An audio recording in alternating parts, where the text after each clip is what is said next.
Morning class, I'm Will Kemp from Will Kemp Art School, and this week in the acrylic painting that we've been working on, we're going to introduce warmer colours into the foreground using some nice reds and yellows to really bring your eye forward into the piece. Then we're going to be working more in pastel on top of what we've already put down, tweak the sky a bit, and then our painting will be right on its way. Okay, let's carry on. So now I'm just going to wash in some of this cobalt violet, this is. Just with some of the white.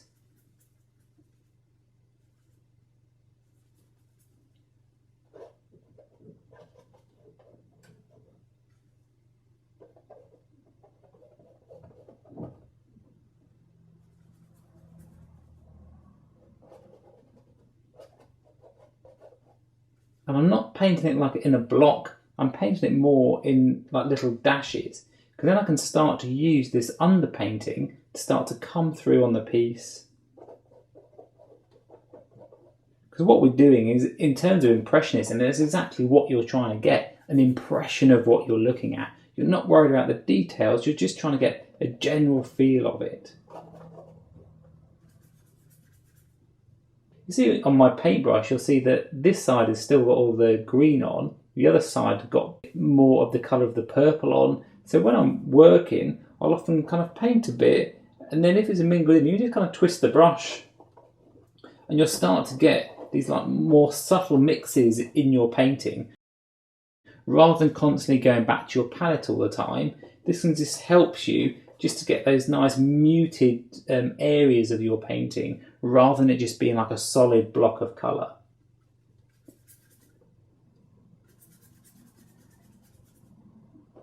So you've got to use a bit more paint than if you've been using watercolours. You've definitely got to use more paint so that when it's actually pressed on there and painted on, you've still got enough to move that brush around, and you can go quite a far way with the paint that's already on the brush.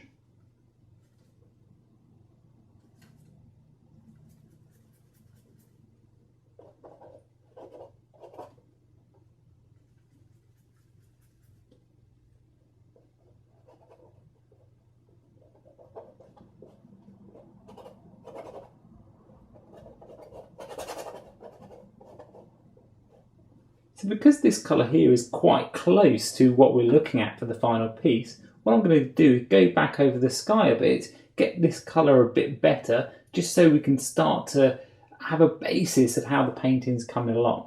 It looks quite abstract at the moment, but we're really just starting to build on the shapes and build to see how all the colours work together. So again, just that cobalt blue and a titanium white.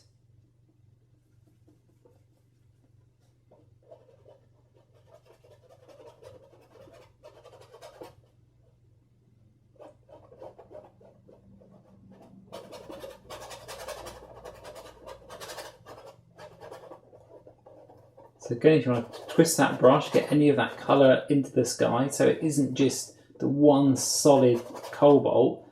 Now I've got a bit of the green in there, a bit of this purpley colour in there. I mean, the photograph is just a guide really, you just use it as a starting point to your paintings.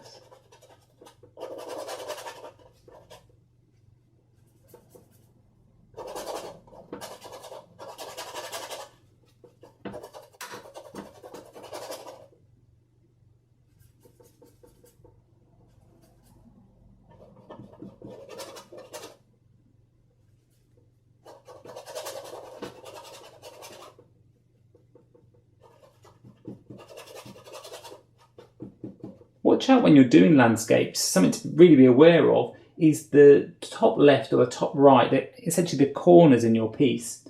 If you have these areas a little bit darker, what it helps to do is it helps to send the viewer's eye back into the painting, so that instead of the eye going off onto the side, just having a tiny bit on the corner will just make that difference, just to subtly bring the viewer back into view.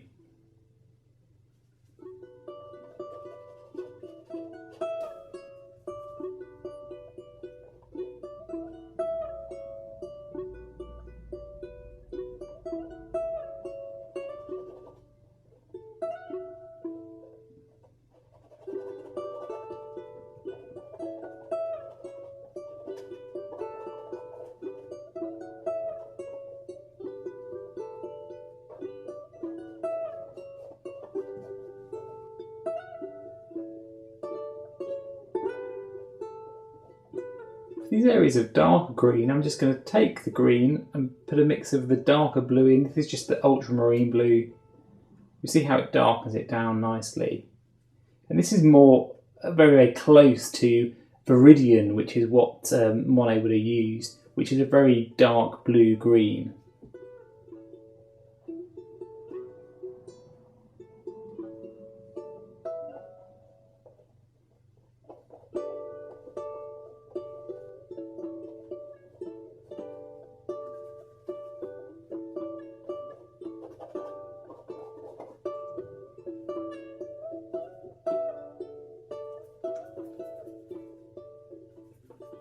To reinforce some of these shapes in the mountain.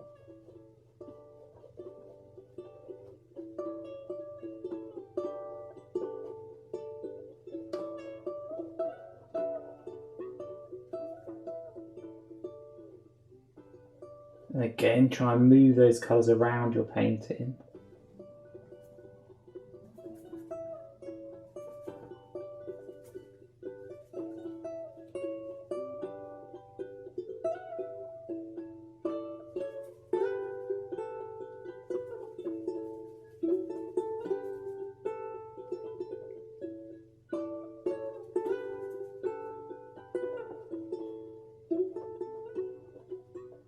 I'm going to introduce some of the warmer colours in the foreground. So just start with the yellow.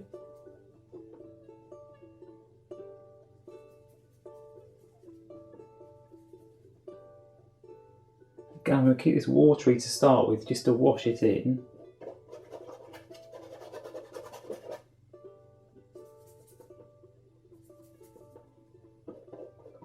Notice how it's got these red areas in the bottom. It's just nice to have those underneath, so they'll shine through when we paint the thicker paint on top.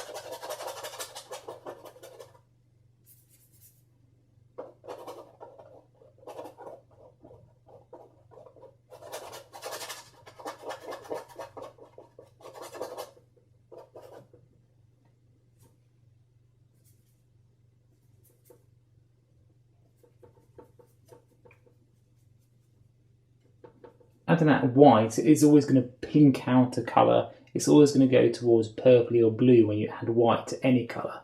So that's how we start to get this really nice salmony colour.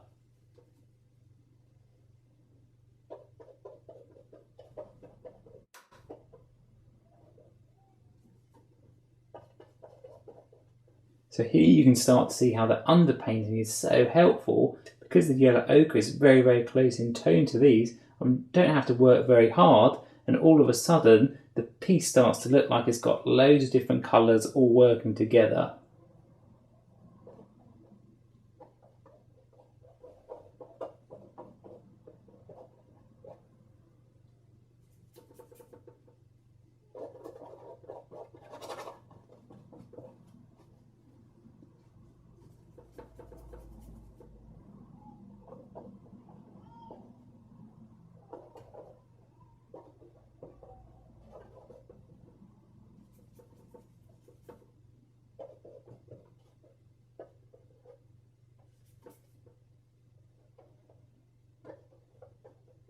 Add a bit more white.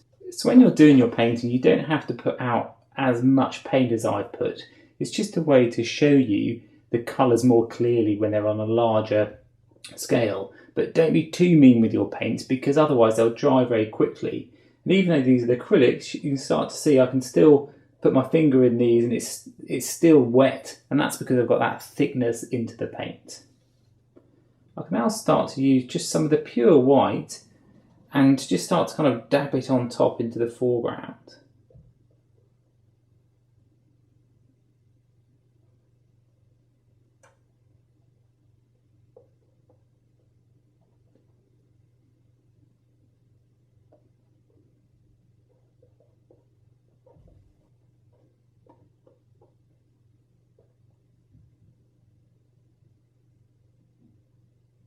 Even though I've got quite a lot of white on the end of the brush, I'm just holding it away from it and just gently kind of dabbing it on. I'm not kind of pushing it in too hard.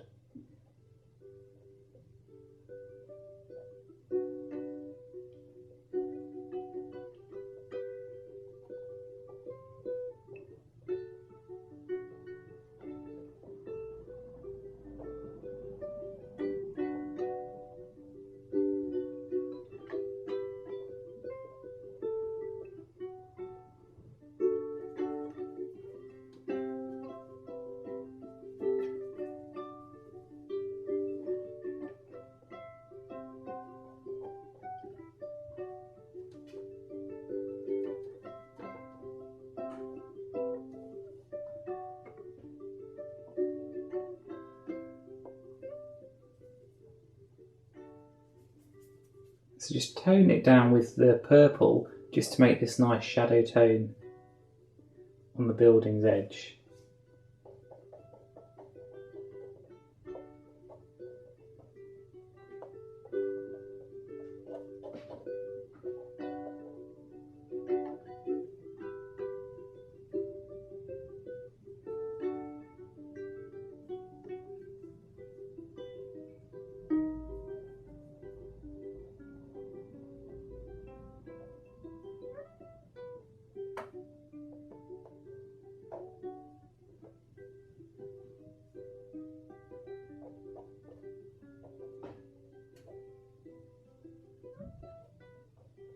Just going to bring the green up to the edge of the building.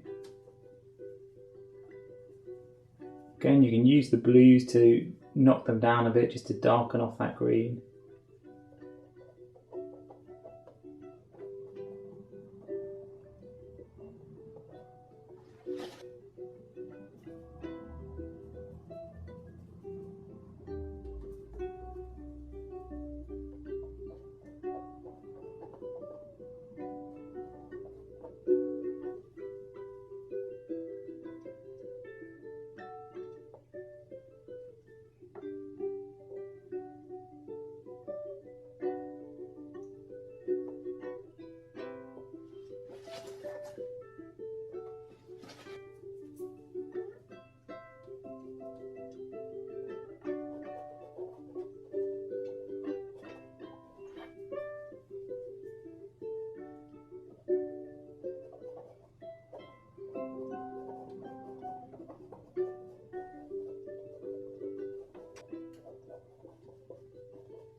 I might even on this sky start to put a bit of that purple into it, just so it's not as harsh with the cobalt blue.